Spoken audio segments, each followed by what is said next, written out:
এইসব বিষয়গুলি আধার কার্ডে লেখা থাকে। এটি কখনোই ভারতীয় নাগরিক হওয়ার প্রমাণ দেয় না। এবং স্ক্রিনের ওপর আপনারা একটি লেখা দেখতেই পাচ্ছেন, যেখানে আধার কার্ডের তরফ থেকে কিছু উক্তি দেওয়া রয়েছে। প্যান কার্ড, যেটি 10 অক্ষরের হয়ে থাকে এবং আয়কর বিভাগ থেকে এটি দেওয়া হয়।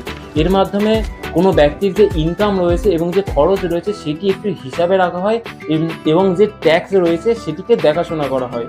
তো এটি একটি বাসিন্দার পরিচয় হতে পারে, কিন্তু কখনোই যে ভারতীয় নাগরিক রয়েছে সেটি প্রমাণ করতে পারে না। যেটি দিয়ে আপনি আপনার নিজের পছন্দের পার্টিকে ভোট দিয়ে থাকেন, সেটি আপনার ভারতীয় নাগরিক হওয়ার প্রমাণ বোঝায় না।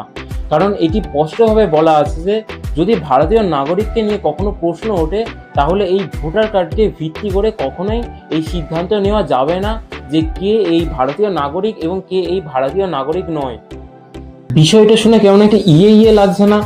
এরপরে যেটি বলবো সেটি শুনে আরও লাগবে, যে আমাদের যে পাসপোর্ট রয়েছে সেটি আমাদের কোনো জায়গায় ঘুরতে যাওয়ার জন্য, অর্থাৎ বাইরের দেশে কোনো জায়গায় ঘুরতে যাওয়ার জন্য একটি প্রমাণপত্র হিসাবে কাজ করে থাকে। এইবার ভিডিওর যে গন্তব্য রয়েছে সেইখানে আসা যাক। যেসব অন্য দেশগুলো রয়েছে সেই সব বেশিরভাগ দেশের ক্ষেত্রেই তাদের পাসপোর্ট তাদের যে নাগরিক রয়েছে সেটার পরিচয় দেয়। যেমন রয়েছে আমেরিকা, জার্মানি, সিঙ্গাপুর, অস্ট্রেলিয়া, এইসব বেশিরভাগ দেশের ক্ষেত্রেই তাদের এই পরিচয়ই দেয়। এটি এতদিন ভারতেও ছিল, অর্থাৎ ভারতীয় পাসপোর্ট থাকা মানে সে একজন ভারতীয় নাগরিক হিসাবে গণ্য করা হতো। কিন্তু 2026 সালের জুন মাসের পর থেকে সুপ্রিম কোর্টের আদেশ অনুসারে এটি আর চলবে না। এইবার একটি প্রশ্ন উঠে আসে যে আমরা কিভাবে ভারতীয় নাগরিক সেটা প্রমাণ করব। এর উত্তর হলো যে জন্মসূত্রে, এবং এর একটি ডেটও রয়েছে, যেটি হলো যে 1 জুলাই 1987 থেকে 2 ডিসেম্বর 2004। এই সময়ের মধ্যে যারা জন্ম নিয়েছে তাদের বাবা মার মধ্যে অবশ্যই একজনকে ভারতীয় নাগরিক হতে হবে।